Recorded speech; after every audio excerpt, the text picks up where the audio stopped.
Saris December 21 Samantha గారిచే గొప్ప ప్రారంభం. ప్రతి 10,000 రూపాయల కొనుగోలుపై ఒక గోల్డ్ కాయిన్ ఉచితం. ఇంట్లోనూ ఇలాంటివి జరుగుతున్నాయి కదా, మన ఇంట్లో కూడా జరిగే అవకాశం ఉంది కదా. ఏ సందర్భంలో మీకు యూఫోరియా కథ ఇప్పుడు చెప్పాల్సిన అవసరం ఉందని అనిపించింది? ఏ తల్లి కూడా ఈయన కడుపులోనే తుంచేసుకోవాల్సిందే అనే స్థితికి రాదు. ఆ తల్లి వచ్చిందంటే మేకర్గా కథకుడిగా రెండిట్లో దేనికి సాటిస్ఫై అయ్యారు ఇన్నేళ్ళ కెరియర్లో? ఇప్పుడు ఇంకా తృప్తి పడలేదు. అద్భుతమైన టెక్నికల్గా సూపర్ డైరెక్షన్. తర్వాత కాలంలో గుణశేఖర్ మేకింగ్ కంటే కూడా కథను చెప్పడం మీద ఎక్కువ దృష్టి పెట్టాడు అనిపించింది. ఇప్పుడు నా మీద నాకు ఎక్కువ మంది కంప్లైంట్ చేసేది. మీ చుట్టూ ఒక యంగ్ టీం ఉండడం ప్లస్ అయింది. నేను ఎంగే చెప్పు. ఎందుకు బాలరామాయణం అంటే మూడో సినిమాకి మళ్ళీ రిస్క్ చేశారు? నేను రామాయణం లాంటిది తీసి ఎన్టీఆర్ గారు అల్లరి గురించి చాలామంది చెప్పారు, చిన్నప్పుడు ఎంత అల్లరి చేస్తే చాలామంది చెప్పారు. ఒక రోజు మాత్రం చాలా గట్టిగా అరిచేస్తే ఇంక నేను ఈ సినిమా చేయని అలిగి కూర్చున్నాడంట. అంటే చాలా హైపర్ కిడ్, కుదురుగా కూర్చోడు.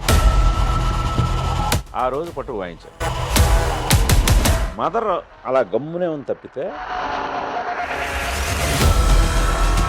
రామాయణం హిట్ కొట్టినా కానీ స్టార్స్ని హ్యాండిల్ చేయలేదు. చిరంజీవి గారు మిమ్మల్ని నమ్మాలంటే ఆయన ఏదో ఒక మ్యాజిక్ జరిగి ఉండాలి. ఎలా నమ్మారు మిమ్మల్ని? 3 గంటలు నేను నరేషన్ ఇచ్చిన తీరికే. సైనికుడు సినిమాలో క్లైమాక్స్లో మహేష్ బాబు గారు కొన్ని డైలాగులు చెప్పారు, వింటుంటే గూస్ బంప్స్ వస్తుంటుంది. 4-5 పేజీలు ఉంటుంది అది డైలాగ్. ఒకే టేక్లో ఒక్క ఇది కూడా లేకుండా చెప్పేశాడు. అసలు ఆ రోజు జూనియర్ ఎన్టీఆర్ గారితో మీరు ఒక సినిమా చేయాలి, కథా చర్చలు నడిచినాయి, ఆల్మోస్ట్ ఫైనలైజెస్లో వర్కౌట్ అవ్వలేదు అని తెలిసింది. అంటే సినిమా లేదు, సినిమా లేనప్పుడు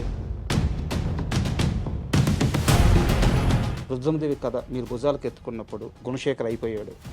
గుణశేఖర్ ఇంక ఇండస్ట్రీ వదిలి వెళ్ళిపోతాడు. గుణశేఖర్కి పిచ్చి బట్టి ఈ సినిమాని ఎత్తుకెక్కున్నాడు. ఇవన్నీ మీరు విన్నారు, మీ దాకా వచ్చినాయి. వాటన్నిటిని దాటుకుని ముందుకెళ్ళే మొండి ధైర్యం ఎందుకు వచ్చింది? చాలామంది చాలా రకాలుగా కమెంట్లు ఆ కమెంట్లు చేసేవాళ్ళు. మీ టీంలో నుంచి కూడా కొంతమంది బయటకు వెళ్ళిపోయారు. రానా గారితో ఇప్పుడు మీ రిలేషన్ ఎలా ఉంది? తను అది వేరే రకంగా ప్రయత్నాలు చేసినప్పుడు నేను పర్సనల్గా నెక్స్ట్ హిరణ్యకశ్యప తీయడానికి చాలా ట్రయల్స్ చేస్తున్నారు, చాలా సీరియస్గా ఉన్నారు. నిజమా అబద్ధం? లైఫ్లో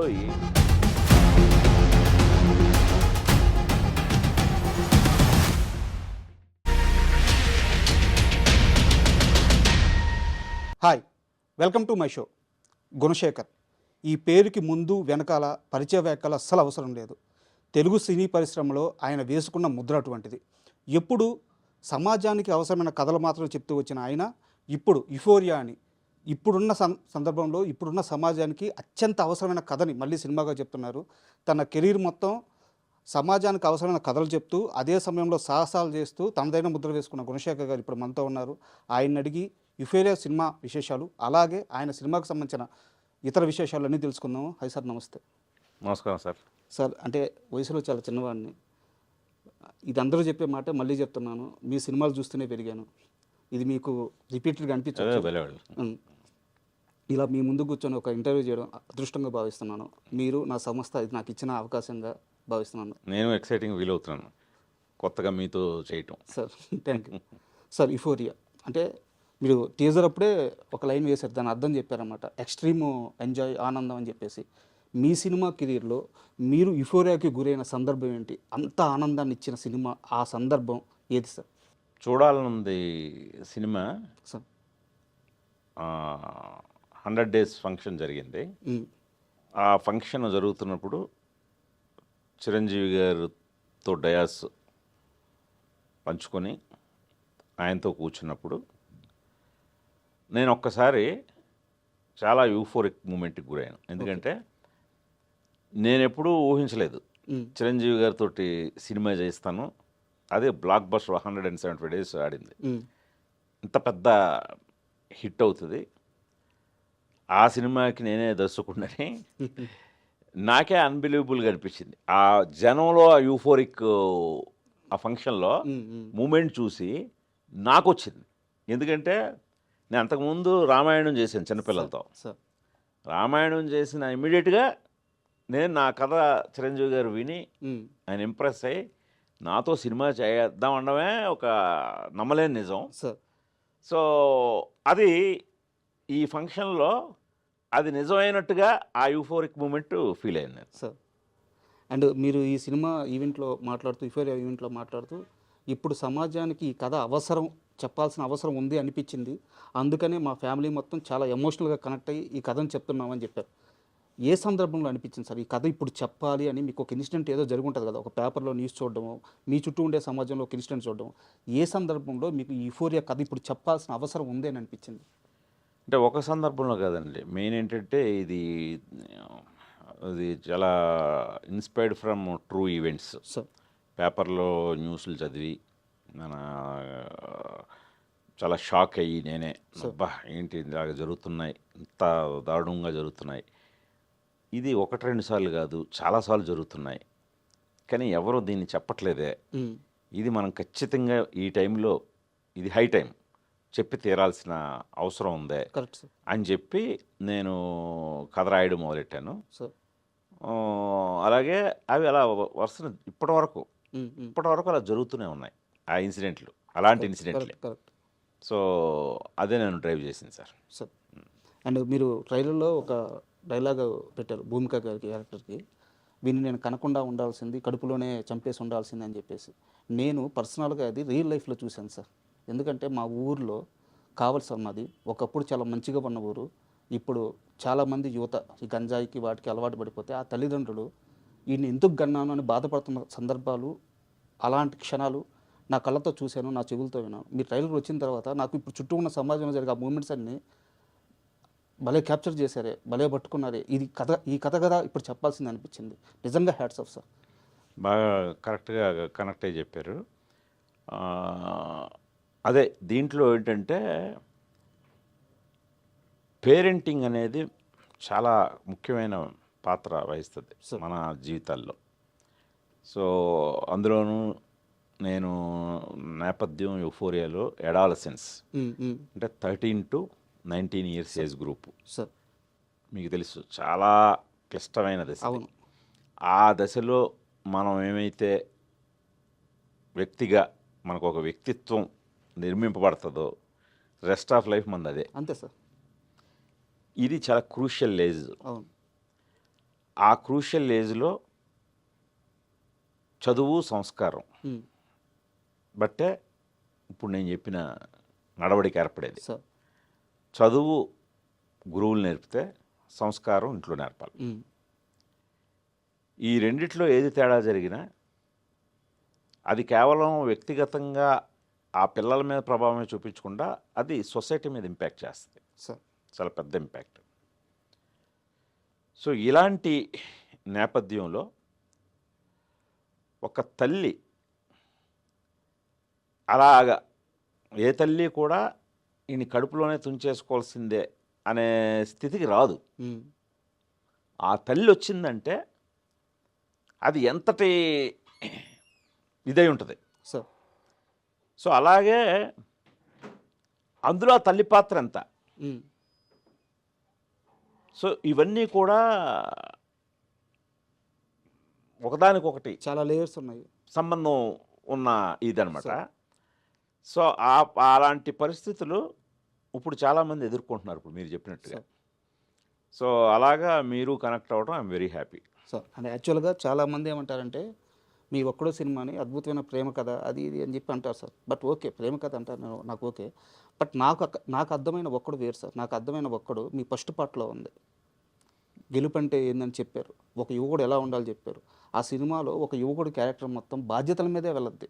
ఒక అమ్మాయిని కాపాడడం బాధ్యత, సమాజంలో ఒక తప్పు జరుగుతున్నప్పుడు ఆ టెలిఫోన్ బూత్ నుంచి నడుచుకుంటూ వచ్చి కొండారెడ్డిని కొట్టేది అది ఒక బాధ్యత. సమాజంలో ఒక యువకుడు ఎలా ఉండాలని మీరు ఒక్కళ్ళలో చెప్పారు. అది ప్రేమ కథ అనేది అది ఇన్నర్గా ఉంది. ఆ రోజే మీరు యూరోపియాలో ఈరోజు మీరు చెప్పాలనుకుంటుంది నాకు ఒక్కళ్ళలోనే చెప్పారు, సున్నితంగా చెప్పారు, ఈరోజు ఇంకా గట్టిగా చెప్తున్నారు అనిపిస్తుంది. మీరు యాక్సెప్ట్ చేస్తారు అదేంటి? అదేండి అంటే మీరు అన్నట్టు అదే అలా పద్ధతిగా పెరిగితే ఆడు ఒక్కళ్ళలో అజయ్గా తయారవుతాడు. ఒక మీరు అన్నట్టు అది real sportsmen spirit. Correct sir. So ఆ పెరుగుదలలో ఏమాత్రం తప్పుదోవ పడితే ఇలా యూఫోరియాలో స్పాయిల్ కిడ్స్గా తయారవుతారు. అంత తేడా ఉంది అది. అండ్ సార్ మీరు మేకర్గా కథకుడిగా రెండిట్లో దేనికి సాటిస్ఫై అయ్యారు ఇన్నేళ్ళ కెరియర్లో? అంటే దర్శకుడిగా కథకుడిగా సాటిస్ఫాక్షన్ ఉండదు. ఇప్పటి వరకు ఉన్న ట్రావెల్లో చెప్పండి సార్. నిజం చెప్పాలంటే మనకి ఇంకా రాసే కొద్దీ రాయాలనిపిస్తుంది, సో తీసే కొద్దీ తీయాలనిపిస్తుంది, సార్ మనకు తృప్తి ఉండదు. సార్ సో అందువల్ల నిజంగా నేను ఇప్పుడు ఇంకా తృప్తి పడలేదు. నేను ఆల్వేస్ తృప్తి పడడానికి నెక్స్ట్ సినిమాని ఎన్నుకుంటాను. అట్లీస్ట్ దీంట్లో ఎక్కువ సాటిస్ఫై అయ్యే శాతం తీద్దామని. సార్ అందుకని ఆల్వేజ్ నా బెస్ట్ ఫిల్మ్ అంటే నా రాబోయే నెక్స్ట్ ఫిల్మే. సార్ అంటే మీకు ముందే చెప్పాను సార్, చాలా చిన్న వయసు, తెలిసి తెలియక ఏమన్నా మాట్లాడితే మీరు క్షమించాలి. నాకున్న అబ్జర్వేషన్ చెప్తాను. మీది లాఠీ మూవీ చూశాను సార్. లాఠీ మూవీలో హీరో ప్రశాంత్ గారిని మీరు ఫస్ట్ జైల్లో చూపించే విధానం, ఆ గోడ సైడ్ తిరుగుంటాడు, బ్లాక్ షూ మొత్తం బ్లాక్ పడితే ఫేస్ అట్ట కనిపిస్తుంది. అక్కడ పావురాళ్ళు టప టప టప కొట్టుకుంటే వాటి రెక్కల్లో నుంచి లైట్ పడుద్ది అంతే. ఆ రెక్కలు ఎక్కడైతే షాడో పడద్దో మిగతా ప్లేస్లో అట్లా లైట్ పడుతూ ఉంటుంది. కట్ చేస్తే రఘువరన్ని చూపించారు. ఆ ట్రైన్ అటు పోతుంటే ఆ ట్రైన్ కిటికీల్లో నుంచి లైట్ మాత్రం ఫేస్ మీద పడుతుంటుంది, మొత్తం బ్లాక్. సినిమా మొత్తం గమనించాను సార్, అద్భుతమైన టెక్నికల్గా సూపర్ డైరెక్షన్. కానీ తర్వాత కాలంలో గుణశేఖరు మేకింగ్ కంటే కూడా కథను చెప్పడం మీద ఎక్కువ దృష్టి పెట్టాడు అనిపించింది. కరెక్టా రాంగా సార్? అంటే మేకింగ్ అద్భుతమైన మేకింగ్, నేను కాదనట్లేదు, బట్ మీకున్న పరిజ్ఞానం వల్ల కానీ లేకుంటే ఒక మంచి కథను చెప్పాలన్న ఉత్సాహం వల్ల కానీ ఆ మేకర్ని కాస్త తగ్గించుకొని గొప్ప కథలు చెప్పడం స్టార్ట్ చేశారు అనిపించింది. అది అలా చెప్తే అది అలా అనిపిస్తే మంచిదే. కానీ ఇప్పుడు నా మీద నాకు ఎక్కువ మంది కంప్లైంట్ చేసేది, నువ్వు తర్వాత ఎక్కువ మేకింగ్ మీదకి వెళ్ళో కథ కంటే కథని సెకండరీ చేసి ఎక్కువ కథ వైపే వెళ్తున్నాను మీరు మీ బోటోళ్ళు అంటే అది చాలా మంచి విషయమే. అంటే నేను బేసిక్గా రైటర్ అవడం వల్ల నేను కనెక్ట్ అయ్యాను. అదే. అండ్ వై ప్రశాంత్ సార్ అంటే అప్పుడున్న సమయంలో మీ ట్రావెలింగ్ క్రాంతి కుమార్ గారి దగ్గర నుంచి అయితేనేమి, లేకుంటే ఆర్జీవీతో పనిచేసిన విధానం అయితేనేమి, ఇక్కడెక్కడ కూడా ప్రశాంత్ అనే క్యారెక్టర్ మనకి సంబంధించిన వ్యక్తి కాదు. అంటే ఆయన సినిమాలు ఉన్నా కానీ మీరు ట్రావెల్ చేసిన విధానంలో ఎక్కడా ప్రశాంత్ లేరు. సో వై ప్రశాంత్ మీరు లాంచ్ అవ్వడానికి ప్రశాంత్ గారు? నేను అప్పుడు కొత్త కుర్రాడు కావాలనుకున్నాను. ప్రశాంత్ కొత్తోడు. అప్పటికి తమిళ్లో శంబరత్తి అని ఒక సినిమా చేశాడు, అదే చామంతిగా తెలుగులో డబ్ అయింది. రెండో సినిమా నాదే, నాటి రెండో సినిమా. కొత్తోడు కావాలనుకున్నాం, సో అలా కాస్ట్ చేసాం అంతే. సార్ చాలా సంవత్సరాలు అసిస్టెంట్గా అసోసియేట్గా చాలా కష్టాలు పడి ఒక ఛాన్స్ వచ్చి ఉంటుంది.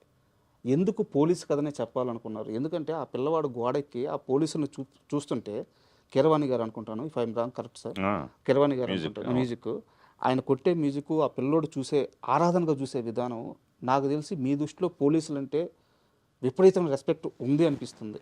ఎందుకు ఆ కథే చెప్పాలనుకున్నారు? నేను ఒక మ్యాగజైన్లో అది దీంట్లో ఒక ఇది చదివాను, every citizen is a police man without uniform, every police is a citizen with uniform. ఇది బాగా నచ్చింది నాకు.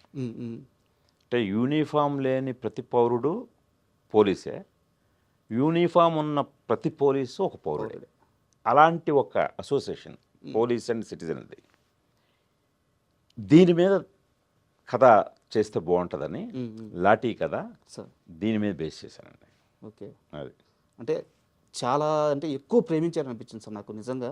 అంటే ఇట్లాంటి ఒక ఇన్స్పిరేషన్ ఏదో బ్యాక్ స్టోరీలో ఉండుంటుంది, అడగాలనిపించింది, అందుకు అడిగాను. కీరవాణి గారి ప్రస్తావన వచ్చింది కాబట్టి మన సినిమాకి యూఫోరియాకి కాలభైరవ గారి మ్యూజిక్ అనమాట. అంటే మీ సినిమాలు, కీరవాణి గారి ప్రయాణము, మీ ఇద్దరి ఒకరి గురించి ఒకరు తెలిసిన విధానం అంతా ఓకే, సింక్ అవుద్ది. కాలభైరవ గారుని మీ సినిమా కథకి ఎలా ఇంజెక్ట్ చేయగలిగారు? ఎలాంటి ఇన్పుట్స్ ఇవ్వగలిగారు? ఏదైనా కథ సార్, ఇప్పుడు ఒక కథకి ఎలాంటి సౌండ్ కావాలి, మ్మ్. ఎలాంటి విజువల్ కావాలి, మ్మ్. ఆ కథ నిర్ణయిస్తుంది.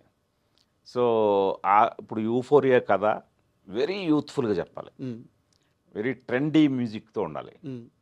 సో విజువల్స్ కూడా చాలా స్టన్నింగ్గా, చాలా ఇదిగా ఉండాలి, మ్మ్. కొత్తగా ఉండాలి. మ్మ్. సో ఆ ప్రాసెస్లో నేను కాలభైరవుని గమనిస్తే మ్మ్. తను ఇప్పుడు వస్తున్న వాళ్ళలో స్టాండర్డ్ ఉంటూనే కొత్త సౌండ్ ట్రెండీ మ్యూజిక్ పోగలుగుతున్నాడు. సార్. సో అందుకని తన కీరవాణి గారి అబ్బాయిని తీసుకోలేదు, మ్మ్. మ్మ్. తన మ్యూజిక్ నచ్చే తీసుకున్నాను. సార్. సో అలాగే విజువల్ పరంగా కూడా కొత్త కెమెరామెన్ ఇంట్రడ్యూస్ చేశాను. మ్మ్. సో రెగ్యులర్ కెమెరాలు కాకుండా నేను ఏదో కొత్తగా చూస్తున్నాను. కొత్తగా చూసేదో కొత్తోడైతే ఇంకా బెటర్గా నాకు ఇస్తాడనే ఉద్దేశంతో ప్రవీణ్ కే పోతనని సార్. ఈ రత్నవేలు అవును. గారు పిఎస్ వినోద్ గారి దగ్గర పనిచేసిన అతను పనిచేసిన. ఇంట్రడ్యూస్ చేశాను. సార్. సో ఒక రకంగా మీ చుట్టూ ఒక యంగ్ టీం ఉండడం ప్లస్ అయిందా? నేను ఎంగే చెప్తున్నాను, ఊరికి నేను వయసు రీత్యా చెప్పట్లేదు. సార్. నా కెరీర్ ఇప్పుడు మీరు లాఠీ సినిమా ప్రస్తావించారు, సార్. 92. సార్. ఇప్పుడు 2026లో ఉన్నాం. సార్. ఎన్ని 33 ఇయర్స్ అయినట్టుంది. ఈ 33 ఇయర్స్ స్పాన్లో నేను చేసింది 13 సినిమాలే. సార్. ఇది నా 14వ సినిమా. సార్. అంటే నన్ను నేను ఇంకా ఎక్స్ప్లోర్ చేసుకునే దశలో ఉన్నాను. సార్. నేను చెప్పాలనుకున్న కథలో ఇంకా చెప్పే ప్రాసెస్లో ఉన్నాను. సార్. సో అందువల్ల నా థాట్స్ కానీ నా ఆలోచనలు కానీ వెరీ యంగ్గా ఉన్నాయి. మ్మ్. మ్మ్. సో ముందది, తర్వాత ఇంకా నిజంగా ఏజ్ పరంగా, ఇప్పుడు నేను ఎక్స్పీరియన్స్ పరంగా చెప్పాను. ఇప్పుడు ఏజ్ పరంగా చూసుకుంటే ఇప్పుడు నిజంగానే మా ఇద్దరు డాటర్స్ ఉన్నారు. సార్. ఒక డాటరు మిలీనియల్ కిడ్, సార్. ఇంకో డాటరు జంజీ. సో ఈ 2 ఏజ్ గ్రూప్లు మ్మ్. ఉన్నాయి మా ఇంట్లో. సో ఈ పర్టికులర్ ఈ కథ కూడా చాలా సెన్సిటివ్ స్టోరీ అవ్వడం మూలంగా సార్. ప్రతి దశలోనూ వాళ్ళతో చర్చించాను. మ్మ్. సో అందుకని మీకు ఖచ్చితంగా ఇది మీకు ఒకడెవరో మొన్న సినిమా చూస్తూ ఇది గుణశేఖర్ గారు పాప ఏమైనా డైరెక్ట్ చేసిందా అని అడిగారట. ఆహా. నీలిమ డైరెక్ట్ చేసిందా అని. మ్మ్. ఆయన అంటే లేదు అమ్మాయి ప్రొడ్యూసరు, ఏంటి ఇంత కొత్తగా ఉంది, ఇంత డిఫరెంట్గా ఉందని. అది నిజంగా నేను కాంప్లిమెంట్గా ఫీల్ అవుతున్నాను. సార్. ఎందుకంటే కథ తీస్తుంది మనల్ని. మ్మ్. ఇప్పుడు నేను రుద్రమదేవి తీసుకుంటే హిస్టారికల్, ఆ కాలానికి పీరియడ్కి వెళ్ళిపోయి తీయాలి. సార్. ఇప్పుడు ఈ స్టోరీయే ఇప్పటి జంజీ కిడ్స్ది, సార్. దీన్ని ఇలాగే తీయాలి. మ్మ్. సో ఆ తీసే ప్రాసెస్లో ఇలాంటి కాంప్లిమెంట్ రావడం ఐఎమ్ వెరీ హ్యాపీ. అది అండ్ మీరు ఒక మాట ఉన్నారు సార్, నేను ఎంగే అని చెప్పేసి, బట్ నేను దానికి ఖచ్చితంగా ఓకే అంటాను. ఎందుకంటే ఇంటర్వ్యూ కోసం వచ్చాను కదా సార్, మీరు ఈ గ్యాప్లో నేను ఇక్కడ ఉన్న మీ బుక్స్ అన్నీ చూశాను సార్.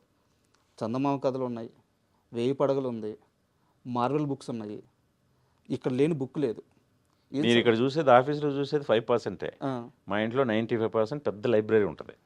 ఒక రూమ్ అంతా లైబ్రరీ ఉంటుంది నాకు. ఇంత బుక్ రీడింగ్ ఎలా సార్, ఎలా అలవాటు అయింది? ఇప్పుడు మీరు రైటర్ అంటున్నారు కాబట్టి, నేను వైజాగ్లో ఉన్నప్పుడు సార్. చదువుకున్నప్పుడు, మీరు ఇప్పుడు కంటెంట్ రైటర్స్ అంటున్నాం కదా, అవును. సో అలాగే నేను ఈ ఫ్యాన్స్ అసోసియేషన్ పాంప్లెట్లు రాసేవాడిని. ఓకే.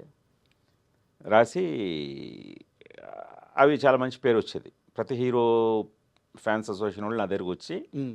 ఆ హీరోని పొగుడుతూ రాయాలన్నమాట. ఓకే. ఓకే. ఆ పొగుడుతూ అందులో బాగా సినిమా ఇప్పించి నాకు చిన్నప్పటి నుంచి దాంతో రాసేవాడిని. ఈ రాత కూడా నాకు ఎలా అలవాటు పడిందంటే, మా ఇంట్లో న్యూస్ పేపర్స్, వీక్లీస్ ఎక్కువ తెప్పిస్తారు. మ్మ్. చిన్నప్పటి నుంచి అది నాకు బాగా అడ్వాంటేజ్ అయింది. సార్. సో పేపర్లు, అందులో సినిమా మ్యాగజైన్లు కూడా ఉంటాయి, ఈ స్వాతి లాంటి ఇవి ఉంటాయి. సో అలా రకరకాల పేపర్లు తెలియకుండా వచ్చాయి. అక్షరం అబ్బింది. సో ఆ ఇంట్రెస్ట్ తోటి ఇలా రాయడం మొదలెట్టి అందరూ పొగిడేసరికి ఏమో ఇదేదో మనకు సినిమా ఇది ఉందని వచ్చాను చెన్నై. సార్. చెన్నై వచ్చిన తర్వాత అర్థమైంది, మ్మ్. అసలు మనం చదువు అసలైన సాహిత్యం కాదు, ఏవో మామూలు ఊరుకునే నవల్స్, అంటే ఎక్కువ ఎండమూరి ఇన్ఫ్లుయెన్స్ ఉండేది అప్పట్లో కుర్రాళ్ళ మీద. సార్. కరెక్ట్. ఆ నవల్స్ చదవటం, మ్మ్. మ్మ్. అవి మాత్రమే కాదు చదవాల్సినవి చాలా ఉంది మ్మ్. అనేది నేను వచ్చిన తర్వాత నేను చేసిన మంచి పని ఏంటంటే, ఒక కాశీ విశ్వనాథ్ గారు అనే ఒక రైటర్ ఉండేవారు, సార్. విజయబాబు గారి సినిమాలు రాసేవారు. సార్. ఆయన దగ్గర అసిస్టెంట్గా జాయిన్ అయ్యాను. ఓకే. అంటే డైరెక్టర్ అవడం కోసం, అసిస్టెంట్ డైరెక్టర్ అవడం కోసం అసిస్టెంట్ రైటర్గా ఆయన దగ్గర జాయిన్ అయ్యాను. నేను ఆయన పనిచేసే సినిమాల డైరెక్టర్ల దగ్గర పనిచేద్దామని. సార్ సో అలాగ ఒక 1 year పాటు ఆయన దగ్గర చేశాను. ఆ తర్వాత డివి నరసరాజు గారి దగ్గర వర్క్ చేశాను. ఓ అది ఇంకా నాకు తిరుగులేని ఒక స్క్రీన్ ప్లే అంటే ఏంటి, అసలు ఎలా రాయాలి, రైటింగ్ ఎబిలిటీస్ అన్నీ ఆయన దగ్గర బాగా నేర్చుకున్నాను. Super sir. ఈ ప్రాసెస్లో ఈ రైటర్ల దగ్గర ఉండే లైబ్రరీలు చూసి అబ్బా వీళ్ళ చదివే పుస్తకాలు ఏంటి ఇవేంటి అని అప్పటి నుంచి పుస్తకాలు చదవడం మొదలెట్టాను. ఓకే అప్పటి నుంచి ఇంకా నా ప్రతి ఎర్నింగ్ పుస్తకాలు కొనడమే. సార్. ఆ పుస్తకాలు కొని అలాగా ఇప్పుడు కాస్త కోస్తో కొద్దిగా క్రియేటివిటీ అబ్బిందంటే, ఒక ఇమాజినేషన్ కూడా వచ్చిందంటే బుక్ రీడింగ్ వల్లే. సూపర్. ఇది చాలా మందికి అవసరం సార్. అదే చాలా అవసరం. ఇప్పుడున్న జనరేషన్లో బుక్ రీడింగ్ అనేది బాగా తగ్గిపోతుంది. అవును, సో చాలా మందికి అవసరం.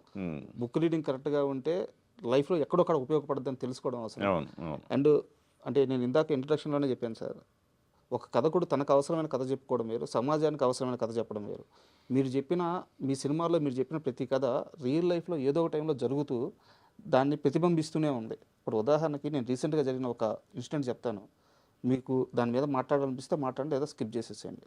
ఒక హస్బెండ్ వైఫ్ ఏదో కొంతమందిని ట్రాప్ చేశాడని చెప్పేసి 100 members ట్రాప్ చేసిన ఏదో జరుగుతూ ఉంది. మనం కాస్త వెనక్కిలో చూసుకుంటే మీ సొగసు చూడతారమా పాయింట్ అదే. నరేష్ గారు, అమ్మి గారు వాళ్ళ బాసు ఒక ఆఫర్ చేస్తే ఒక లేడీ తన భర్తని, తన సంసారాన్ని, తన జీవితాన్ని ఎంత గట్టిగా నిలబడి మార్చుకుంది అని చెప్పేసి. ఇప్పుడు ఇదేదో సినిమాకు ఉపయోగపడతాను. సో మీరు చెప్పిన కదే సినిమాని చూస్తే బాగుపడచ్చు, ఆ సినిమాని ఫాలో అయితే లైఫ్ని బాగు చేసుకోవచ్చు. సో అందుకని గుణశేఖర్ అంటే మాకు రెస్పెక్ట్. నాకు ఆ ఇన్సిడెంట్ చూడంగానే అంటే మీ ఇంటర్వ్యూ ఎంత ప్లాన్ లేకుండా ఇది కొన్ని రోజులు ముందు జరిగింది సార్. ఆ ఇన్సిడెంట్ చూడంగానే మనకి సొగసు చూడతాం ఇదే కదా నేర్పించింది, ఎలాంటి సందర్భంలో ఎలా ఉండాలి అని చెప్పేసి. So really great sir. And నాకు ఇంకో డౌట్ సార్, రిస్క్ చేయడం వేరు, భారీ రిస్క్లు చేయడం వేరు. సొగసు చూడతామా అంటే నాకు తెలియదు సార్, వేరే వాళ్ళు చెప్పడం అంత వయసు లేదు, గుడ్ మూవీ అని చెప్పారు. సో రామాయణం అయితే నేను థియేటర్లో చూశాను, మీ రామాయణ బాలరామాయణం. బట్ ఎందుకు బాలరామాయణం అంటే 3వ సినిమాకి మళ్ళీ రిస్క్ చేశారు? ఇప్పుడు మీకు రిస్క్ అనిపించిందా? రామాయణం తర్వాత ఏం సినిమా చేశాను నేను? రామాయణం తర్వాత చూడాలని ఉంది, చేశారు. అదే అంటే ఎన్ని మెట్లు ఎక్కాను? అవును, ఒకేసారి 10 మెట్లు ఎక్కాను. సో మీ దృష్టిలో అది రిస్క్ కాదు? అస్సలు కాదు. నేను రామాయణం లాంటిది తీసి ఒక పెద్ద జాక్పాట్ కొట్టగలను అనే నమ్మకంతో రామాయణం తీశాను. అది ప్రూవ్ చేశాను కాబట్టి ఒకేసారి 10 మెట్లు ఎక్కి చూడాలనుంది. చిరంజీవి గారు తీయగలిగారు. 10 సార్ అన్ని మెట్లు ఎక్కేసారు. అది చెప్తున్నాను. సో అది ఏమాత్రం రిస్క్ కదండి, అదే చెప్తున్నాను కదా సార్. నేను తెలుసుకున్న ఒక క్వశ్చన్ ఉంది. ఫస్ట్ మీరు బాలరామాయణం ప్రపోజల్తో వెళ్ళినప్పుడు ప్రొడ్యూసర్ గారు కొత్త డైరెక్టరు సరిగ్గా హ్యాండిల్ చేయగలడా లేడా అని డౌట్ పడి, ఆయన కొంత ఇబ్బంది పడి మొత్తానికి శ్యాంప్రసాద్ గారి వల్ల ఏదో ఒప్పుకొని సినిమా అంతా అయిపోయినాక ఏదో అనుకున్నానయ్యా అల్లాడించేసావు, మామూలుగా తీయలేదు అని చెప్పి అన్నారంటే ఇన్సిడెంట్ జరిగిందా?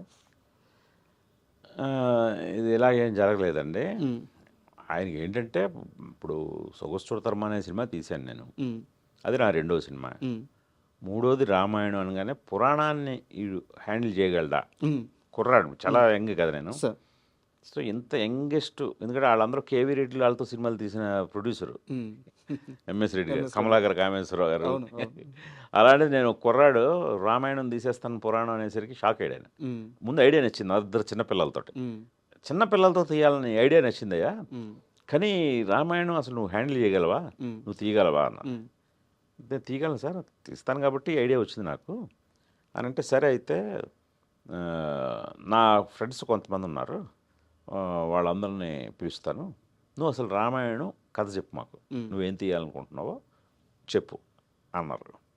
దాదాపు ఒక 20 మంది కూర్చున్నారు, అందరూ పండితులు, మామూలు కాదు. ఎంఎస్ రెడ్డి గారి బ్యాచ్ మామూలుగా అప్పట్లో మాలకొండారెడ్డి గారు, ఈవెన్ నాకు తెలిసి గుంటూరు శేషేంద్ర శర్మ గారు కూడా ఉన్నారు అనుకుంటాను. అలాంటి వాళ్ళందరినీ కూర్చోబెట్టి చెప్పు రామాయణం అన్నారు. చెమటలు పట్టేస్తాయి కదా సార్. నేనేంటంటే అప్పటి వరకు రామాయణం అనేది సినిమాల ద్వారా చూసి తెలుసుకున్నదే, కానీ నేను ఎప్పుడైతే రామాయణం థాట్ వచ్చిందో నేను అప్పుడు వాల్మీకి రామాయణం చదివే నేను ఒక ఆర్డర్ రాసుకున్నాను. సో అందుకని ఆ కమాండ్ తోటి మొత్తం చెప్పాను. చెప్పిన ఆ ఫస్ట్ సిట్టింగ్లోనే వాళ్ళందరికీ కాన్ఫిడెన్స్ వచ్చింది. ఇతను తీయగలడు, ఇతను పాత్రలను అర్థం చేసుకుని తీరు కానీ, ఇతను సటిల్గా చెప్పిన విధానం కానీ ఖచ్చితంగా ఇతను తీయగలడని వాళ్ళందరూ ఓటేసాక అప్పుడు సినిమా మొదలైంది. ఓకే. లేకపోతే ఇది చివరంతా అయిపోయిన తర్వాత పరీక్ష కాదు, ముందే పరీక్ష. ఎందుకంటే అప్పట్లోనే 3 కోట్లు ఖర్చు పెట్టామండి ఆ సినిమాకి చిన్నపిల్లలతో. 3 కోట్లు అంటే ఇప్పుడు నాకు తెలిసి 90 కోట్లతో సమానం. అంతే కదా. అది. అండ్ ఎన్టీఆర్ గారు మాస్టర్ ఎన్టీఆర్ అంటే మీ మాస్టర్ ఎన్టీఆర్, మాకు జూనియర్ ఎన్టీఆర్. సడన్గా అనుకోకుండా మీ రైటర్ సంథింగ్ ఎవరో మీ జర్నలిస్ట్ మీ టీం అతను తోటా ప్రసాద్ గారు అనుకుంటాను, ఆయన బస్సులో వెళ్తుంటే రవీంద్ర భారత్ దగ్గర బోర్డు ఏదో కనిపిస్తే దొరికారంట. అసలు జూనియర్ ఎన్టీఆర్ గారు రావాలి అన్న ఎలా వచ్చారు, ఆన్ బోర్డు ఎలా అయ్యారు? అంటే ఆయన కూడా చూసి ఉండొచ్చేమో కానీ ఎన్టీ రామారావుని ఫైండ్ అవుట్ చేసింది మాత్రం ఎంఎస్ రెడ్డి గారు. అవునా? ఓకే. ఎందుకంటే ఎంఎస్ రెడ్డి గారు ప్రతి ఈవినింగ్ రవీంద్ర భారతిలో ఏమి కార్యక్రమాలు జరుగుతున్నా ఈయనే వెళ్తారు అతిథిగా. సో అలాగా ఆయన అప్పటికే ఎన్టీఆర్ కూచిపూడి ప్రదర్శన ఇచ్చేవాడు. కూచిపూడి డాన్సర్ కదా, అందుకని ఫస్ట్ ఎన్టీఆర్ ఎంఎస్ రెడ్డి గారే చూశారు. ఎంఎస్ రెడ్డి గారు చూసే నాకు చెప్పారు. ఇప్పుడు మీరు చెప్పిన రైటర్ కూడా తను కూడా చూసి ఉండొచ్చేమో కానీ, బట్ ఫస్ట్ చూసి నాకు ఎన్టీ రామారావు పేరు సజెస్ట్ చేసింది ఎంఎస్ రెడ్డి గారే. ఎందుకంటే ఆయన ఆ ఫంక్షన్కి వెళ్ళి ఒకసారి అయితే ఆ పర్టికులర్ ఫంక్షన్ నుంచే వచ్చి చెప్పారు నాకు, ఈరోజు రవీంద్ర భారతిలో వచ్చాడయ్యా ప్రదర్శన, మామూలుగా ఇవ్వలేదు, ఎక్స్ట్రాడినరీ చేశాడు కుర్రాడు ఎన్టీ రామారావు గారి మనవడు, పిలుద్దామని పిలిపించారు. ఒకసారి అంటే ఎన్టీఆర్ గారు అల్లరి గురించి చాలామంది చెప్పారు, చిన్నప్పుడు ఎంత అల్లరి చేసి చాలామంది చెప్పారు. బట్ మీరు సినిమా అంతా భరించారు కానీ ఒక్కరోజు మాత్రం చాలా గట్టిగా అరిచేస్తే ఇంక నేను ఈ సినిమా చేయని అలిగి కూర్చున్నాడంట. సందర్భం గుర్తుందా మీకు? అది విల్లు ఏదో చేపించారంట మీరు స్పెషల్గా. అంటే ఇప్పుడు శివధనస్సు ఉంటుంది కదా, ఆ శివధనస్సుని షాట్కు ముందే విరిచేశాడు. షాట్లో విరాలి, షాట్కు ముందే దాన్ని ప్రాక్టీస్ చేస్తూ, అంటే చాలా హైపర్ కిడ్, హైపర్ యాక్టివ్ అతను. అసలు కుదురుగా కూర్చోడు. రాముడి క్యారెక్టర్ కాదు, యాక్చువల్గా హనుమంతుడి క్యారెక్టర్ ఇవ్వాలి, అంత హుషారు. ఒక చోట కూర్చోడు, మేము కంట్రోల్ చేసి కూర్చోబెట్టేవాళ్ళం. సో ఆ ప్రాసెస్లో అందులో అందరూ పిల్లలు కదా, ఆ పిల్లలతో ఆడుతూ ఉండేవాడు. ఆడుతూ ఇప్పుడు నేను నెక్స్ట్ చేయబోయే సీన్ వాళ్ళ ముందు పెర్ఫామ్ చేశాడు. అది విరిగిపోయింది. అది విరిగిపోయేసరికి ఆల్టర్నేట్ లేదు, ఇంకా ఆ రోజు షూటింగ్ ఉండదు. మీరేదో చాలా స్పెషల్గా చేయించుకున్నారంట దాని వరకు. నేనే కాదు, ఎవడన్నా నేను ఆ ప్లేస్లో ఎవడన్నా సరే ఆ షాట్కి అది కావాలి కదా, సో స్పెషల్గానే చేయిస్తాం. సో ఆ స్పెషల్గా చేయించింది కాస్త విరిగిపోయింది. ఇంకా విరిగిపోతే ఆ సీన్ తీయలేం. నాకు మామూలు ఇది అంటే అందరు పిల్లలు కదా, ప్రతిరోజు ఒక్కొక్క రోజు షూటింగ్ తొందరగా ముగిస్తే బాగుంటుంది, లేకపోతే ఆనతో అలా చెక్కుకుంటూ పోలేం కదా. Correct sir. సో అది చాలా శ్రమతో కూడుకుంది. ఆ రోజు పట్టుకు వాయించాను. అసలు మామూలు ఇది కాదు. అంటే అప్పుడు వాళ్ళ మదర్ మెయిన్, ఆవిడ పెంపకమే, ఆవిడ అద్భుతంగా పెంచింది కుర్రాన్ని. ఈరోజు ఎన్టీ రామారావు అనబడేవాడిని మనం అక్కడ చూస్తున్నాం ఆ స్థాయిలో అంటే వెనకాతల వాళ్ళ మదర్ తీర్చిదిద్దిన విధానం. ఆ మదరు నేను తిడుతుంటే తన మదర్ దగ్గరికి వెళ్ళిపోయాడు. మదర్ అలా గమ్మునే ఉంది తప్పితే నన్నేమి మీరు చిన్నపిల్లాడు కదా ఆడికి తెలియకుండా ఏదో ఇరిచేశారు,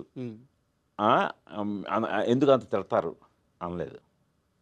ఆవిడ అలాగే ఉంది, డైరెక్టర్ గారిని నువ్వు ఇది చేసావు అంతే, అది ఆయన ఏం చెప్తే అది, ఆయన తిట్టినా కొట్టినా పడాల్సిందే అందావిడ. Great sir. అది మామూలు, అది పెంపకం అంటే. ఇఫోరియా గురించి మాట్లాడుకున్నప్పుడు పేరెంటింగ్ అని చెప్పి ఒక మాట అన్నారు, ఇది రియల్ ఎగ్జాంపుల్. అంతే, అదే ఎగ్జాక్ట్గా మన ఇప్పుడున్న సినిమాకి సిచ్యువేషన్. సార్ ఎంత జర్నీ అంటే మీరు ఇందాక అన్నారు రామాయణం తీసిన తర్వాత నేను ఒక 10 మెట్లు ఎక్కానని. బట్ దత్తు గారు నాకు తెలిసి మిమ్మల్ని తీసుకెళ్ళి చిరంజీవి గారికి పరిచయం చేశారు. చిరంజీవి గారు ఫస్ట్ మీకు ఇచ్చిన టాస్క్ ఏంది అంటే, సారీ ఫర్ ఇట్లా అంటున్నందుకు. అప్పటిదాకా మీరు రామాయణం హిట్ కొట్టినా కానీ స్టార్స్ని హ్యాండిల్ చేయలేదు.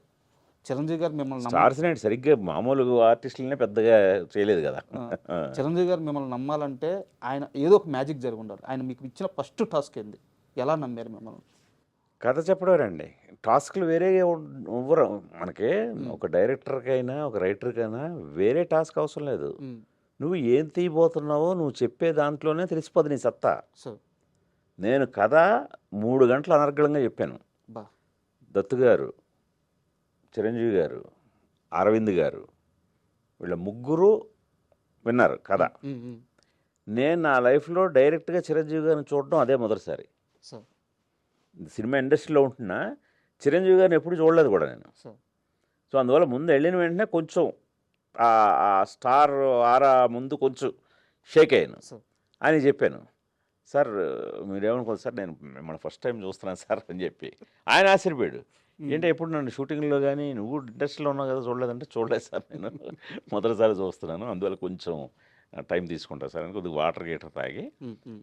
ఇంకా మొదలు పెడితే ఇంకా చిరంజీవి కాదు నా పాత్ర, రామకృష్ణ అనే పాత్ర, ఆయన పాత్రగానే ట్రీట్ చేసి ఉమ్. 3 గంటలు నేను నరేషన్ ఇచ్చిన తీరికి అదే సిట్టింగ్లో మొదటి సిట్టింగ్లోనే ఓకే అయిపోయింది. ఇంకా వేరే పరీక్షలు అవసరం లేదండి. ఎనీ డైరెక్టర్కి కానీ రైటర్కి కానీ ఉమ్. వాడు ఏం చెప్తాడో అందులో తెలిసిపోతాడు, ఏం తీస్తాడో. అందులో అలాంటి ఎక్స్పీరియన్స్ ఉన్నవాళ్ళు టక్కన పెట్టేస్తారు. సార్ అది బట్ చూడాలని ఉంది. కథగా చూసుకుంటే ఎంత లేదన్నా అది ఒక కమర్షియల్ సబ్జెక్టే కథగా చూసుకుంటే. బట్ దాని బ్యాక్గ్రౌండ్లో మీరు చూపించిన అంటే చాలా మందికి ఇది రిస్ట్ అవ్వకపోవచ్చు. రామకృష్ణ అని వాళ్ళ ఆధ్యాత్మిక గురువు, వాళ్ళ గురువు పేరు పెట్టారు, రామకృష్ణ పరమహంస వాళ్ళ ఆధ్యాత్మిక గురువు, ఆయన పేరు పెట్టారు. ఆ బెంగాలు నేపథ్యం మొత్తాన్ని ఆఖరికి సందులతో సహా చూపించారు. అక్కడ ఉండే మదర్ తెరెసా లాంటి వాళ్ళ గురించి ఆ పాటలో పెట్టారు. ఒక కమర్షియల్ సినిమాకు కూడా ఇంత హోంవర్క్ చేయాల్సిన అవసరం ఏముంటుంది సార్? అంటే చేస్తే తప్పని కాదు, చాలా అద్భుతమైన విషయం. బట్ గుణశేఖర్ ఎందుకు అంత బలంగా కూర్చుంటారు ఒక కథ నేపథ్యాన్ని చెప్పడానికి? కథని చెప్తే సరిపోదు. ఇప్పుడు అందువల్ల వాళ్ళకి నచ్చిందండి. సో చిరంజీవి గారికైనా దత్తు గారికైనా ఈ కొత్త తరమే నచ్చింది వాళ్ళకి. ఇప్పుడు నేను చిరంజీవి గారు రెగ్యులర్గా చేస్తున్న ఫార్మెట్లో నేను ఒక కథ రాసుకొని వెళ్తే అసలు పూర్తి కథ కూడా వినేవారు కాదు. అంతే కదా, ఇలాంటి కథలు నువ్వెందుకైతే తీయడం, మా వాళ్ళు 3 మంది ఉన్నారు అనే పంపించేస్తారు. ఈ కొత్తదనం అంతా వాళ్ళు ఫీల్ అయ్యారు కాబట్టే నాకు ఆ ఛాన్స్ దక్కింది. లేదా రొటీన్గా చిరంజీవి గారికి మీటర్లో కథ రాస్తే ఎందుకు? ఇప్పుడు మీరు ఏవైతే చెప్తున్నారో ఎంత శ్రమ అంటున్నారో అదే నచ్చింది వాళ్ళకి. అది అండ్ నాకు చూడాలని సినిమా చిన్నప్పటి నుంచి చూసిన వాటిలో బాగా రిజిస్టర్ అయిపోయిన విషయాలు 2 ఉన్నాయి సార్. ఆ సింబల్ అనే పాట ఉంటుంది కదా, దాంట్లో ఆ యానిమల్స్ అన్నీ అలా డ్యాన్స్ చేయడం ఒకటి. And second thing Prakash Raj గారు సార్. అంటే నా వయసు వల్ల నేను అంతకుముందు రిజిస్టర్ చేసుకొని ఉండకపోవచ్చు. నేను ఫస్ట్ టైం నాకు ప్రకాష్ రాజ్ గారు రిజిస్టర్ అయిన సినిమా చూడాలని ఉంది. ఆ తర్వాత చూసుకుంటే మీ ప్రతి సినిమాలో ఆల్మోస్ట్ ఆయన ఒక మంచి క్యారెక్టర్ చేస్తూనే వస్తున్నారనమాట. సో ఏంది ప్రకాష్ రాజ్ గారితో అంత బాండింగ్ ఏంది మీది? అంటే ప్రత్యేకమైన నాకు బిహైండ్ ది స్క్రీన్ బాండింగ్ ఏం లేదండి, ఆన్ స్క్రీనే తప్పితే. ఎందుకంటే నేను కరెక్ట్గా ప్రకాష్ రాజు కూడా ఆ టైంలో 1-6 సినిమా చేశాడు, 2 సినిమాలు ఎంతో చూడాలని ఉంది టైంకి. ఫస్ట్ టైం ప్రకాష్ రాజు కూడా ఒక పెద్ద హీరో సినిమాలో మెయిన్ విలన్ రోలు. సో అందుకని తను కూడా అప్పుడప్పుడే వస్తున్నాడు పైకి, టు బి ప్రూవ్డ్ ఇంకా. అందుకని తనకున్న టాలెంట్ మొత్తం చూపించాడు, నేను అది వాడుకున్నాను. అలా మాకు ఒక అసోసియేషన్ ఏర్పడింది. అంటే మనం ఒక క్యారెక్టర్ ఇస్తే ఆ క్యారెక్టర్ని బాగా వర్కౌట్ చేస్తున్నాడు, అది బాగా వర్కౌట్ అయ్యేలాగా జనరంజకంగా చేయగలుగుతున్నాడు, అది ఆల్వేజ్ మనకు ప్లస్సే కదా. సో అందుకని ఇంకా అక్కడి నుంచి ఆల్మోస్ట్ నా 1-2 సినిమాల్లో ప్రకాష్ రాజు ఉండడు తప్ప అవును అన్ని సినిమాల్లో ఉంటాడు. మనోహరంలో చాలా అద్భుతమైన రోల్, ఇంకా ఒక్కడి గురించి చెప్పాల్సిన అవసరం లేదు. తర్వాత అర్జున్, సో ఇట్లా సైనికుడు, మృగరాజు, ఇలా ప్రతి సినిమాలో ఆయనకంటూ ఒక మంచి క్యారెక్టర్. ఈవెన్ శాకుంతలంలో బోట్. సో అందుకని అడిగాను సార్, అది శివదేవి పాత్ర రుద్రమదేవి. సో అందువల్ల ఈ అసోసియేషన్ చాలా లాంగ్ కెరీర్ స్టార్ట్. ఎందుకంటే చాలా మంచి యాక్టర్ అండి ప్రకాష్ రాజు. మనం ఏదైనా క్యారెక్టర్ ఇస్తే అది చాలా బాగా 10 ఎన్హాన్స్ చేస్తాడు. బట్ ఎప్పుడు ప్రకాష్ రాజు గారితో మీకు సమస్యలు రాలేదా? ఎందుకు వస్తాయి సమస్యలు మనకి? నేను ఎంతవరకు పెట్టుకోవాలో అంతవరకు పెట్టుకుంటాను. నేను సినిమా వరకు పెట్టుకుంటాను. కాల్ షీట్లే ఇబ్బంది జనరల్గా వస్తాయి. అప్పట్లో బాగా బిజీగా ఉండేవాడు కదా. బట్ కొంచెం నేను కొద్ది పర్టికులర్గా వర్క్ స్టైల్లో ఎదురు ఉండేవాడిని, నా డేట్లు నావే అన్నట్టుగా. అందుకని తను కూడా అలాగే రెస్పెక్ట్ ఇచ్చి అవన్నీ అలా కీపప్ చేసేవాడు. అండ్ చూడాలని ఉంది క్లైమాక్స్లో పాట ఉంటుంది, ఓ మారియా ఓ మారియా అని చెప్పేసి. యాక్చువల్గా చిరంజీవి గారు లాంటి స్టార్ హీరోని పెట్టుకున్నప్పుడు క్లైమాక్స్ ముందు ఒక మంచి ఐటెం సాంగ్, మాస్ సాంగ్ ఇలా పడడం అలవాటు. బట్ ఆ పాటలో అద్భుతమైన సాహిత్యం ఉంటుంది. సో రీసెంట్గా ఇంటర్వ్యూలో బోస్ గారు కూడా చెప్పారనమాట, నాకు అవకాశం వచ్చిందని. మీరు ఎలా ఒప్పుకున్నారు? ఒప్పుకోడు కదా, నేనే క్రియేట్ చేశాను కదా. అయితే ఆ సిచ్యువేషన్ నేనే క్రియేట్ చేశాను. ఆ లిరిక్స్ నాకు ఇలా కావాలని చంద్రబోస్ గారు నేనే అడిగాను, నేనే చేయించుకున్నాను ఇది కదా. సార్ సో అదేమీ ఆశ్చర్యం కాదు. నెక్స్ట్ అదేమి రిస్క్ సాంగ్ కాదండి, సార్ అది కమర్షియల్ మీటర్లోనే ఉంటుంది. కమర్షియల్ మీటర్లో ఉన్న సాంగ్నే ఆయన ఆ ఛాన్స్ని బాగా ఉపయోగించుకొని మంచి అద్భుతమైన లిరిక్ రాశాడు ఆయన. సార్ అది అండ్ తర్వాత మీ సినిమాలు చూసుకుంటే సార్ మహేష్ బాబు గారితో అసోసియేషన్ అక్కడి నుంచి వరుసగా 3 సినిమాలు. ఒక్కడు గురించి నేను ఎక్కువ అడగను సార్, ఎందుకంటే రీసెంట్గానే మీరు ఒక్కడు సందర్భాలన్నీ షేర్ చేసుకుంటూ ఒక ఇంటర్వ్యూ చేశారు. సో నాకు జస్ట్ మహేష్ బాబు గారితో ఉన్న ఆ ట్రావెలింగ్, ఆ 3 సినిమాల ట్రావెలింగ్లో మీరు మహేష్ బాబులో గమనించిన అత్యద్భుతమైన విషయం చెప్పంటే ఏం చెప్తారు? డైరెక్టర్స్ హీరోని మాత్రం చెప్పొద్దు, మీరు ప్రతి ఇంటర్వ్యూలో అదే చెప్పండి, కొత్తగా ఇంకేమన్నా మరి అదే అది నేనే కాదు, అందుకనే గుణశేఖర్కే ప్రత్యేకం కాదు మహేష్, ప్రతి డైరెక్టర్కి ప్రత్యేకమే. ఎందుకంటే మహేష్ నిజంగానే డైరెక్టర్స్ హీరో. నెక్స్ట్ అదే తను కూడా కొద్దిగా చాలా వెరీ టేస్ట్ఫుల్ వ్యక్తి. సార్ ఇప్పుడు నేను ఒక్కడు అలా తీయగలిగానంటే 50% క్రెడిట్ తనకిస్తాను, మిగతా 50% నాకు ప్రొడ్యూసర్కి. సార్ సో చాలా కొత్త థాట్స్ తీయడానికి ఆయన కారణమయ్యాడు. సార్ ఆయన ఓకే కాదు, ఆయన డౌట్ ఏమాత్రం వ్యక్తపరిచినా అవి అలా ఉండేవి కాదు. సో అందుకని మహేష్ అనబడేవాడు డైరెక్టర్స్ ఆర్టిస్ట్. అండ్ నేను ఒకటి గమనించింది సార్, మహేష్ బాబు గారు ఎప్పుడు తన కెరీర్ గురించి కాస్త ఎమోషనల్గా బలంగా కానీ ఎమోషనల్గా కానీ చెప్పుకోవాల్సి వస్తే ఆయన ముందుగా ప్రస్తావించేది ఒక్కడు సార్. ఒక్కడు లేకపోతే నా కెరీరు అంటే ఈ స్థాయిలో లేదు, ప్రతి స్టేజ్ మీద ప్రతి సందర్భంలో చెప్పుకుంటూ వస్తున్నారు. సో అట్లా అవి విన్నప్పుడు మీకు ఎలా అనిపిస్తుంది? అంటే ప్రత్యేకంగా దానికి నేనేదో క్రెడిట్ తీసుకోవాలని అయితే అనిపించదు, కానీ సార్ ఒక్కడు అనేది నిజంగా తను ఆ రోజు నన్ను నమ్మబట్టి వచ్చింది. అంటే అంతకుముందే మృగరాజ్ అనే పెద్ద ఫ్లాప్లో ఉన్నాను, ప్రొడ్యూసర్ కూడా దేవిపుత్రుడు అనే ఫ్లాప్లో ఉన్నాడు. సో అతను కథను నమ్మిన విధానానికి ఆయన మా ఫెయిల్యూర్స్ని చూడలేదు, అసలు లెక్కేయలేదు. ఈ కథని తను అద్భుతంగా తీయగలడు, ఆయన అద్భుతంగా నిర్మించగలడు, వీళ్ళిద్దరూ కరెక్ట్ అని మమ్మల్ని పూర్తిగా నమ్మాడు. అది నిజంగా ఆ గట్స్ మాత్రం హ్యాట్స్ ఆఫ్. ఎందుకంటే అది చాలామంది మీకు ప్రీవియస్ ఫిల్మ్ ఫెయిల్ అయ్యేసరికి లెక్కలు మారిపోతాయి, అలా లెక్కలు మార్చే వ్యక్తి కాదు మహేష్. అది. And Arjun cinema sir, Arjun cinema మీద నాకు ఒకటే ఒక క్వశ్చన్, హీరో పేరు చెప్పకుండా లాస్ట్ ఎందుకు మీకు నా పేరు చెప్పలేదు కదా, నా పేరు అర్జున్ అని చెప్పి సినిమా అయిపోద్ది సార్, అప్పుడు చెప్తాడు లాస్ట్ డైలాగ్ అదే. అవును, ఎందుకు అలాంటి ఒక స్క్రీన్ ప్లే రాసుకున్నారు? అంటే నాకు హీరో క్యారెక్టర్ మీద టైటిల్ పెట్టాం అర్జున్ అని. సార్ సో ఆ అర్జున్ ఎలాంటోడో ఆడియన్స్కి చెప్పిన తర్వాత అతను పరిచయం చేసుకుంటే బాగుంటుంది అనిపించింది నాకు. అందుకని మీ సినిమాలో అర్జున్ అనబడేవాడు ఎలా అంటాడు, ఏంటి అతని బాండేజ్ ఎలా ఉంటుంది ఫ్యామిలీతో, కానీ అతని ప్రవర్తన ఎలా ఉంటుంది, అతను ఏమి సాధించాడు, ఇవన్నీ అతని గురించి మొత్తం చెప్పాక ఇంతకీ నా పేరు చెప్పనే లేదు కదా, అర్జున్ నా పేరు అంటారు. అదొక శైలి. అప్పుడు అదే చాలా చిన్న వయసు, చాలా కొత్తగా అనిపించింది. అదే. అండ్ నాకు మీరు తీసిన సినిమాలో నేను చూడంగానే ఫస్ట్ టైం గట్టిగా అపోజ్ చేసుకున్న పాయింట్ సైనికుడు సార్. అంటే మహేష్ బాబు గారు లాంటి ఒక స్టార్ హీరోకి ఈయన హీరోయిన్ని పెట్టలేదు, విలన్కి హీరోయిన్ని పెట్టారు. గుణశేఖర్ గారు ఇంత మంచి కథలు చెప్తారు కదా, ఈయనకి ఎందుకు ఈ పాయింట్ రాలేదని చిన్న వయసులో అనిపించింది సార్. మీ ముందు ఓపెన్గా చెప్తున్నాను, ఎందుకు అట్లాంటి ఒక డైరెక్ట్ డిసిషన్ తీసుకున్నారు? అంటే అదే కొత్తదనం అనుకున్నాం అప్పుడు ఆ రోజున.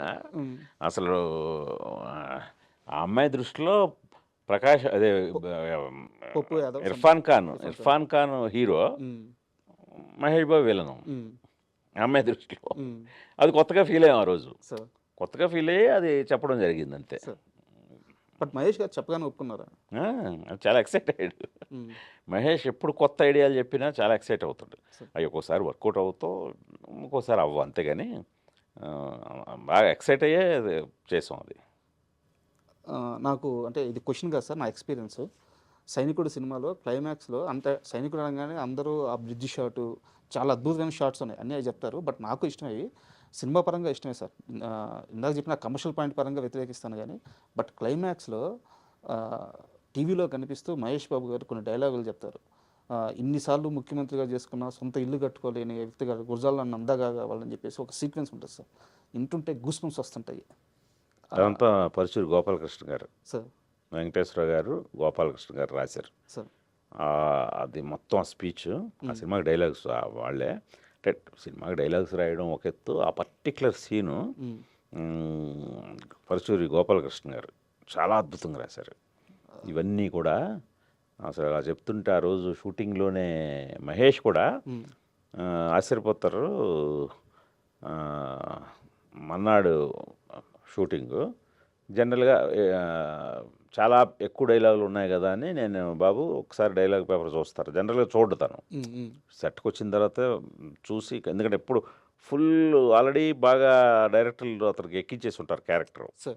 సో అలాగే మెమరీ పవర్ కృష్ణ గారి లాగే తనకి ఒకసారి సీన్ పేపర్ చూసుకున్నాడంటే వచ్చేస్తుంది. కానీ నేనే ఈ చాలా ఆయన దాదాపు 4-5 పేజీలు ఉంటుంది అది డైలాగు. సో అవి చాలా బాగున్నాయి వేరే. గోపాలకృష్ణ గారు అద్భుతంగా రాశారు. సో దాంతో నాకు ఎందుకని మంచిదని నెక్స్ట్ డే షూటింగ్కి రాత్రి ఫోన్ చేసి, బాబు ఇలా కొంచెం ఎక్కువ డైలాగులు ఉన్నాయి, ఒకసారి సీన్ పేపర్ పంపించిన అన్న అని అంటే, మరీ ఎక్కువ ఉన్నాయా అన్నాడు. అవును బాబు మరీ ఎక్కువ ఉన్నాయి, కానీ ఇంట్రెస్టింగ్ ఉన్నాయి, మీరు ఒకసారి చదవండి, మీకు ఎంతవరకు ఇంట్రెస్టింగ్ ఉందో చూద్దాం అని అంటే సార్ పంపించాను. మన్నాడు మార్నింగ్ షూటింగ్ వచ్చాడు. వచ్చి బాబు ఏమైనా తగ్గిద్దామా అంటే, వద్దు అస్సలు తగ్గించొద్దు, రెడీ అన్నాడు. రెడీ అని ఆ 4 పేజీల డైలాగు సింగిల్ టేక్లో, నేను 2 కెమెరాలు పెట్టాను, ఆ 2 కెమెరాలు ఒకే టేక్లో ఒక్క ఇది కూడా లేకుండా చెప్పేశాడండి. అసలు 4 పేజీలు అది మీరు చూస్తే ఆ సీన్ చూడండి మళ్ళీ ఒకసారి, సింగిల్ టేక్లో కెమెరాలు 2 పెట్టాను. అసలు ఆ రోజు వాళ్ళందరికీ గూస్ బంప్స్ వచ్చాయి, సెట్లో ఉన్న వాళ్ళందరికీ క్లాప్స్. బట్ అంటే టెక్నికల్గా నాలెడ్జ్ లేకపోవడం వల్ల నేను గమనించలేకపోయానేమో సార్ సింగిల్ టేక్ అని. సింగిల్ షాట్ కాదు, షాట్లు కట్ అవుతాయి, 2 కెమెరాలు పెట్టాను. సింగిల్ టేక్, అది సింగిల్ షాట్ కాదు, ఒకే టేక్లో చేశాడు ఆయన. అండ్ ఆ ఎక్స్ప్రెషన్స్ కానీ చాలా నిజంగా చాలా బాగుంటుంది. నేను పర్టికులర్ గుర్తు ఈ రోజుకి దాన్ని అస్తమానం ప్లే చేస్తుంటారు అది. సైనికుడు సినిమాకి సంబంధించి నా దగ్గర ఒక ఇన్ఫర్మేషన్ ఉంది సార్. యుఎస్లో స్టార్స్ని తీసుకెళ్ళి ఫస్ట్ వేసిన ప్రీమియర్ అదే అనుకుంటాను. అవును, మహేష్ బాబు గారిని తీసుకెళ్లారు, మీరు వెళ్ళారు. వరల్డ్ ప్రీమియర్ అంటూ జరిగింది సైనికుడికి, ఫస్ట్ అక్కడ షో పడ్డది. సో ఈ వీడియో ఏమన్నా గుర్తుందా మీకు?